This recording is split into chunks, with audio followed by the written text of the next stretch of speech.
Okay, we're ready to get the practice field, get going here, getting ready for Pittsburgh. Big opportunity for us, a big trip. First time we take these guys on the big trip and travel for a couple days and all the things that we do to get ready for this one. It's, no matter, I don't know, it seems like forever that Pittsburgh stays as a classic team. Coach Tomlin, it's Ben, it's this defense. It just has always been pretty much the same in that it poses all of the problems that you could ever hate to face, and they got it. So I know that they didn't get the first game like they wanted to, but I think that just makes them that much more dangerous. And so we're going to see if we can put together a really good preparation and go get it. Mike Tomlin said on his conference call back when he was with Monty, they'd visit you at USC sometimes. What do you remember of a young Mike Tomlin, or do you remember those at all? Nah, he's just always a really good guy. I know Kiff thought the world of him, and that's all I needed to hear. I didn't know Mike much other than through his reputation, and then everything else has just jumped off the charts about the kind of guy he is and the coach that he is and how he's affected the league, and he's been such a great positive influence on so many guys. He's been in that job since 2007. You've been here since 2010 in a league where there's a lot of turnover. He's a lot older than I am. Yeah. I mean, there's obviously the winning, but I mean, what do you think makes a coach good for the long haul to do it year after year?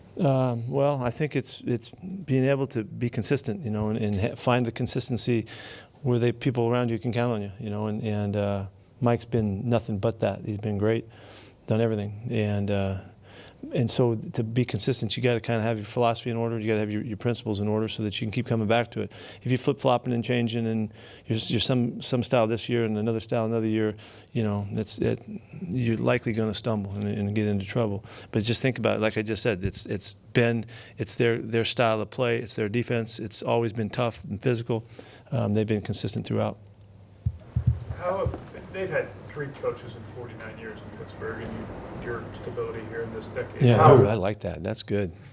That's a good thing. How appreciative are you in this business, and how volatile it is that both you and John have had the same regime for a decade? Okay, I didn't know where you were going with that. Yeah, this has been a very fortunate opportunity for us, for both of us, and to be with the Allen family and consistently stay together with these guys and representing here. It's been a great opportunity for us, and I'm thrilled that it's happened. I had no idea that this would be what would happen when we went to the league again, and honestly, I thought it would be a lot different, and so. I'm real proud of it, and proud both of how we've represented, but also how we've been able to stay consistent with what we believe in. And John has been awesome to be together with, and we're still clawing and scratching every day for every opportunity that comes, and we're not one bit different in that regard. And I think it gives us a chance to stay in good shape and have a chance to win every year. How did you think it'd be different? Say it again. How did you think it would be different? I didn't think it would. You guys would want me to stay here this long. It was hard enough coming from SC, and they had to put up with that right off the bat. But so. How do you prepare for a quarterback like Ben Roethlisberger, who's been so good for so long? Yeah, well, part of it is we've all studied him forever, and he's such a unique talent. There's nobody like him, and he's so resourceful and so competitive and so talented too, and just so unique that. We know what we're up against. We know what we're playing against, and it's trying to find a way to stop him. And what he has done remarkable for years and years is to get out of trouble and find a receiver or find the second or third choice, and make something happen and really just break your back with big plays in that fashion. So he's an unusual guy. He's hard to sack. He's hard to get off his feet, and he just has a great confidence and presence and sense that makes him just Big Ben, and so. It's really I love these opportunities because he's such a classic, and hopefully we can play a good game against him. I know Justin Britt only missed one play, but was he laboring through something for most of that game? He was pretty sore, yeah. He got banged pretty good, and it was great that he stayed out and played the game for us. He's a little gimpy today, but he'll do some stuff today. But he got whacked pretty good. What was your overall take on your pass protection Sunday?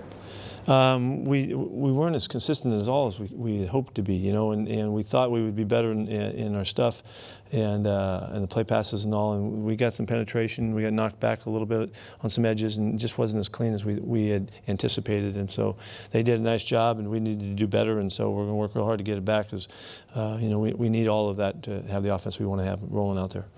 Is Justin in danger of not playing Sunday? No, not in my mind. I am kind of optimistic, though, you know. So You got Jamar Taylor re-signed. Where does he fit into things? he goes right back into the nickel spot, you know, and competing at that spot. Ugo took a big shot too, and we're not sure how he'll come back. But he sounds really good. He's you know, he's going to go today in practice, but we're just concerned about that. How much of a factor was Jamar Taylor having played Roethlisberger 4 times in AFC? None of that. No. What is it about him that you wanted to bring him back? Oh, you get to come back with another question after I can't even answer one? No. Go ahead.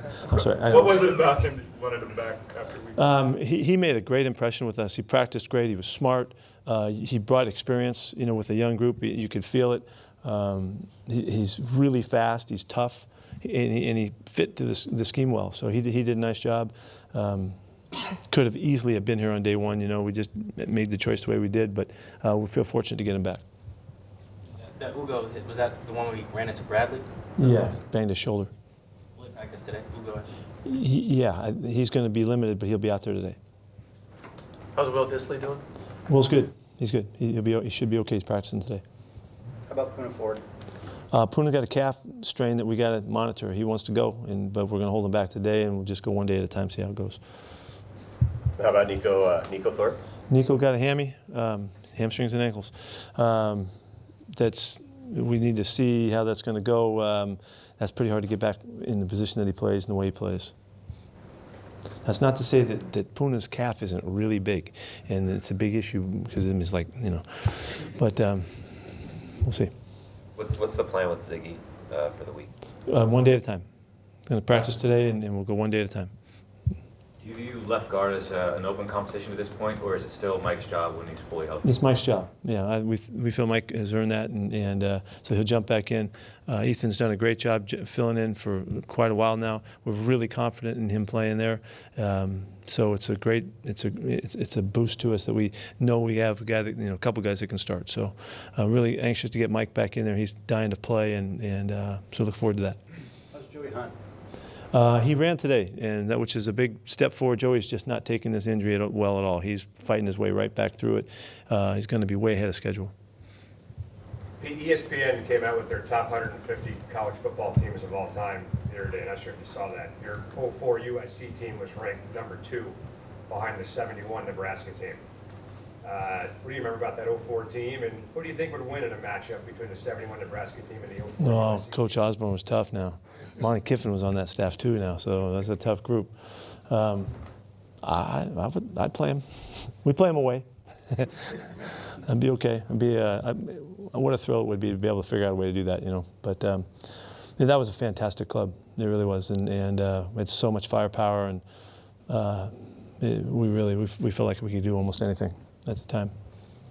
Was there a particular reason why C.J. Prosise didn't see action? Well, CJ kind of got into the flow of it late in the week. We weren't sure if he was going to be up or not, and so he wasn't as involved in the plan. There's no reason. I would have loved to have got him in. We talked about it in the fourth quarter to see if he could finish it off. We just didn't quite get it done. No hesitation, but I thought both the other guys were running hard and were feeling good, and we hadn't overworked them for sure. And so, but we have no hesitation in him playing. With a lot of new guys on the defensive line in recent weeks, where do you see Rasheem Green fitting in? Well, he's playing both end spots, and he's playing inside on pass rush too. You know, he can play anything for us right now. He's really well versed. He played well, had 2 great rushes at the end of the game to finish it off, and I'm really excited that, you know, the whole group is kind of elevating, and that's Q Jeff, you know, had a really big game, and Brandon Jackson played well. This week we'll see LJ will practice full this week, so he'll be in the competition to see where he fits. I don't know how that's going to work out yet. So I think it's an elevating group, and I know we're going to miss Puna if he can't get through to the week, but Al Woods had a really nice game, so the whole group played well. I thought Clint did a great job of rotating those guys. Matter of fact, Jadavian said he'd never been rotated like that before. He never played in a game where he felt that fresh throughout the game, and so that was due to the rotation. So that's kind of how we'll continue to play. We always have loved doing that. Jefferson started 12 games last year, so you can't necessarily be surprised. But did he take a step up this offseason? Without question. No, that was a great game. And he was so close to having more numbers, too. He just missed a sack there late and had another one, almost knocked another ball down. It was right in the face of the quarterback. He just played a great football game, and thrilled. Just thrilled that that's what he was able to bring. And he has flexibility in that we can move him around as well. And he can play inside and outside, as you saw. And so it's just like it kind of came together, and we've seen him all throughout the offseason with a lot of confidence. He's felt really good about his chances to be a factor. And through camp, he was good. And so, it's just a real good accomplishment for him. Well, hopefully we can take off and see it again. What has Clowney brought off the field to you guys that big week? I think it's worth remarking that he's been great about attitude-wise, and his mentality has been great. He's been upbeat and positive.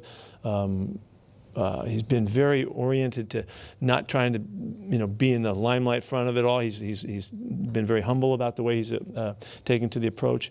I couldn't ask for more. And he's been fun to have around, and he's worked hard and met in the meeting rooms extra, and, he's done everything. So he's really happy about being here. You can tell just in his demeanor and all that.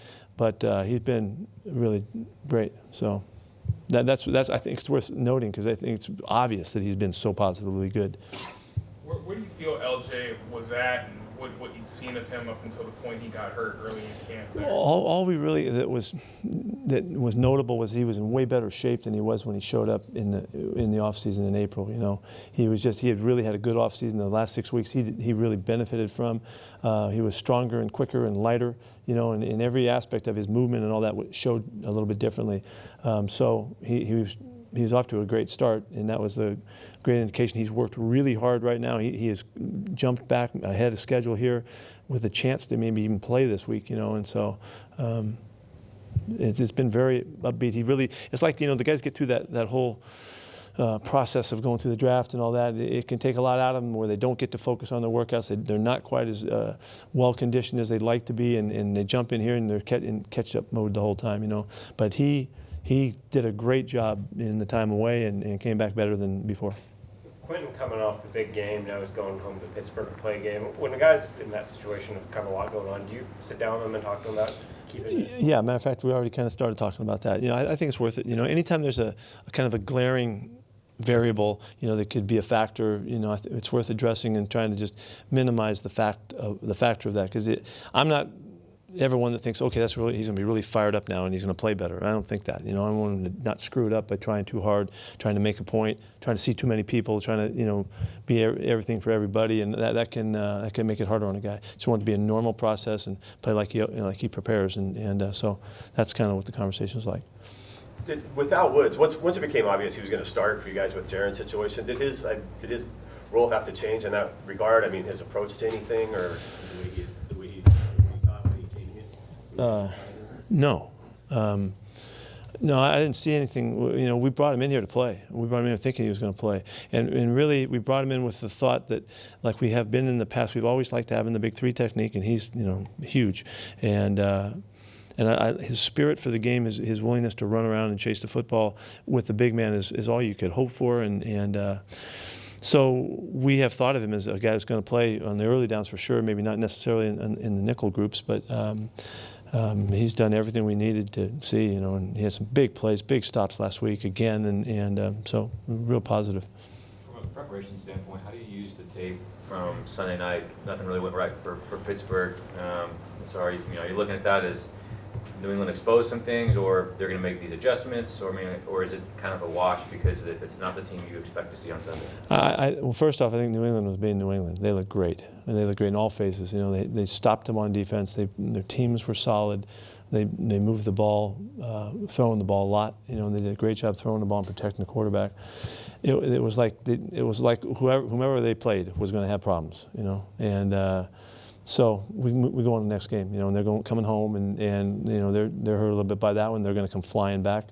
It's, you know, it's Mike's team. You know, they're going to come firing back at us. So, you know, it's nothing too outrageous that you judge from that effect. I think that they'll be fine and all that, and we're going to expect them at their best. Anything else? Thank you. Thanks.